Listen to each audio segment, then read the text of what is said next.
میں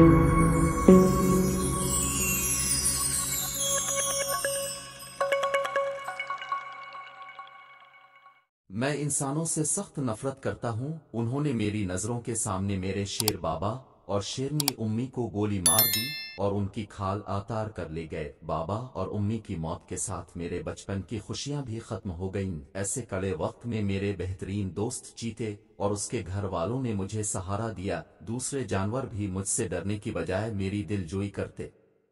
اب میری زندگی کا مقصد انسانوں سے اپنے والدین کے خون کا بدلہ لینا تھا۔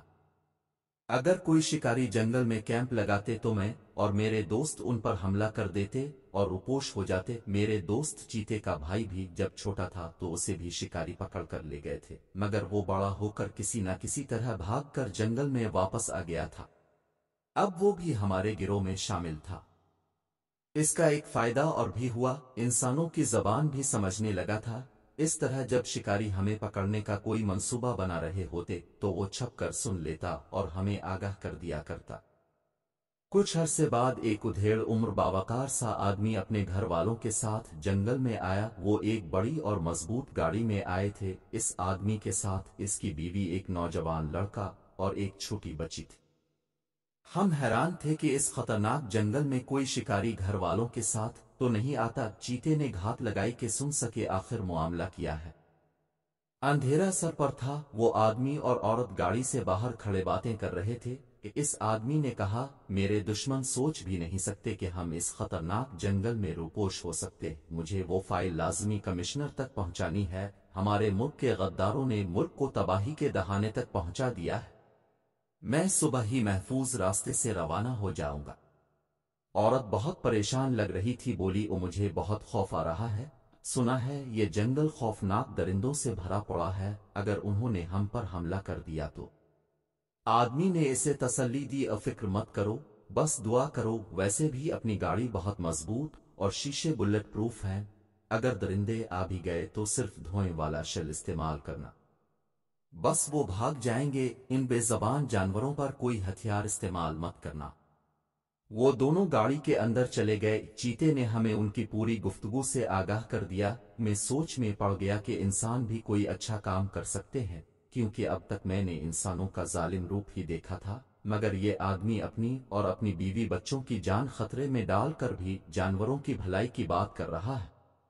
میں نے تمام ساتھیوں کو اپنے منصوبے سے آگاہ کر دیا کہ صبح جب یہ آدمی روانہ ہو تو کوئی اس پر حملہ نہیں کرے گا، بلکہ چھپ کر اس کے بیوی بچوں کی بھی حفاظت کریں گے۔ صبح ہوتے ہی وہ آدمی روانہ ہو گیا، ہم اس کے بیوی بچوں پر نظر رکھے ہوئے تھے۔ اگلے دن چیتے نے بتایا کہ وہ عورت اپنے بیٹے سے کہہ رہی تھی کہ حیرت کی بات ہے، تمہارے پاپا تو کہہ رہے تھے کہ یہ جنگل بہت خطرناک ہے، مگر مجھے تو ایک لومڑی تک نظر نہیں آئی۔ وہ لڑکا بھی حیران تھا، میں یہ سن کر مسکرا کر رہ گیا۔ کچھ دیر بعد اچانک کچھ گاڑیوں کی گڑگڑاہٹ کی آوازیں آنا شروع ہو گئیں۔ ہم فوراً چوکنے ہو گئے اور تیز رفتاری سے بھاگتے ہوئے اس آدمی کی گاڑی کے آس پاس گھنی جھاڑیوں میں چھپ کر دیکھنے لگے۔ وہ 3 بڑی گاڑیاں تھیں، جس میں سے 18-20 افراد باہر نکل آئے، ان کے ہاتھوں میں خطرناک ہتھیار تھے۔ ایک گاڑی میں سے جو آدمی اترا، اسے دیکھ کر میری آنکھوں میں خون آتر آیا۔ یہ وہی آدمی تھا جس نے میرے والدین کی زندگی کا چراغ گل کیا تھا۔ آج بھی اس کے ہاتھ میں ایک خطرناک بندوق تھی، اس کے دوسرے ہاتھ میں گیند جیسی کوئی چیز تھی۔ میرا رواں اس پر حملہ کرنے کے لیے بے تاب تھا، مگر ابھی صورتحال کا جائزہ لے رہا تھا۔ چیتے نے بتایا کہ اس نے دوسرے ہاتھ میں بم پکڑا ہوا ہے۔ یہ ایک خطرناک چیز ہے جس سے لمحوں میں گاڑی اور ان لوگوں کے پرخچے الفاڑ جائیں گے۔ وہ چیخ کر انہیں باہر آنے کا کہہ رہا تھا۔ وہ تینوں روتے ہوئے گاڑی سے باہر آ گئے۔ اس آدمی نے بم اپنے ساتھی کو پکڑا دیا اور عورت اور لڑکے کو گھٹنوں کے بل بیٹھا دیا اور بچی کا بازو پکڑ کر اسے بے دردی سے ماں کی طرف دھکیل دیا۔ عورت نے لپک کر اسے گود میں لے لیا۔ لڑکے کو غصہ آ گیا، اس نے الفاٹے کر اس آدمی پر ہاتھ الفاٹنا چاہا، مگر اس کے ایک ساتھی نے لڑکے کے سر پر گیند کا بت مارا، وہ لڑکا تیورا کر گر پڑا۔